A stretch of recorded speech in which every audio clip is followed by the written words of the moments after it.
నమస్తే, నేను మీ డర్మటాలజిస్ట్ నీతు. ఈరోజు మనం common causes for hair fall ఏంటో తెలుసుకుందాం. Most common cause genetical inheritance, అంటే ఫ్యామిలీలో రన్ అవ్వడం. మోస్ట్ కామన్గా దీన్ని మనం ఆండ్రోజెనిక్ అలోపేషియా అంటాము మేల్స్లో చూసుకుంటే, అండ్ ఫీమేల్ ప్యాటర్న్ అలోపేషియా అంటాము ఫీమేల్స్లో చూసుకుంటే. సో ఇది కామన్గా ఫ్యామిలీలో రన్ అవ్వడం వల్ల ఇన్హెరిట్ అయిపోయి జెనెటిక్గా వచ్చే కాజ్ ఇది.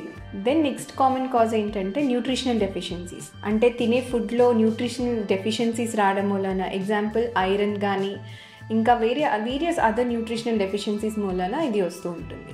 దెన్ టీలోజన్ ఎఫ్లూవియం అంటే ఎనీ కైండ్ ఆఫ్ స్ట్రెస్, అంటే హెల్త్ ఇష్యూస్ వల్ల కావచ్చు, సైకలాజికల్ స్ట్రెస్ వల్ల కావచ్చు, ఇవన్నీ కూడా మన హెయిర్ మీద స్ట్రెస్ పడి హెయిర్ ఫాల్ అనేది చూస్తూ ఉంటాము.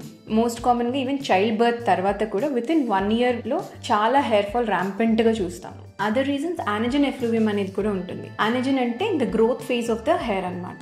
ఈ ఫేజ్లో కూడా హెయిర్ ఫాల్ అనేది చూడొచ్చు. మోస్ట్లీ ఇది కీమోథెరపీ కానీ రేడియోథెరపీ ఇలాంటి సెషన్స్ తీసుకునే పోస్ట్ క్యాన్సర్ పేషెంట్స్కి వాళ్ళకి రెగ్యులర్గా చూస్తాము. The other causes are autoimmune అంటే అలోపేషియా ఏరియేటా, అంటే పేను కొరుకుడు. దీంట్లో మన బాడీయే మన బ్లాక్ హెయిర్ని తినేయడం స్టార్ట్ చేస్తూ ఉంటుంది. దీనివల్ల మనకి జస్ట్ ఒక్కొక్కరికి చాలా మైల్డ్ వర్షన్స్లో అయితే చిన్నగా ప్యాచెస్ ఆఫ్ హెయిర్ లాస్ ఉంటుంది. అదే ప్రోగ్రెస్ అయితే ఫుల్ ఎంటైర్ బాడీలో ఎక్కడ సింగిల్ హెయిర్ కూడా లేకుండా మొత్తం 0 అయిపోయే ఛాన్సెస్ కూడా ఉంటాయి. అలానే ఎల్పిపి ఇలాంటి అదర్ కండిషన్స్ ఉంటాయి. దీంట్లో కూడా మన ఓన్ ఇమ్యూన్ సిస్టమే మన హెయిర్ని తినేసి కంప్లీట్గా స్కారింగ్ అనేది కాజ్ చేస్తూ ఉంటుంది. ఇంకా వేరియస్ అదర్ రీజన్స్ ఏంటంటే స్కారింగ్ ఆగిపోవడం, ఏదైనా పోస్ట్ ట్రామా వల్ల కూడా హెయిర్ ఫాల్ చూస్తూ ఉంటాం. సో ఇవన్నిటికీ కూడా మీరు ప్రాపర్ బోర్డ్ సర్టిఫైడ్ డర్మటాలజిస్ట్ని కన్సల్ట్ అయ్యి ప్రాపర్గా ట్రీట్మెంట్ తీసుకోవచ్చు. Thank you.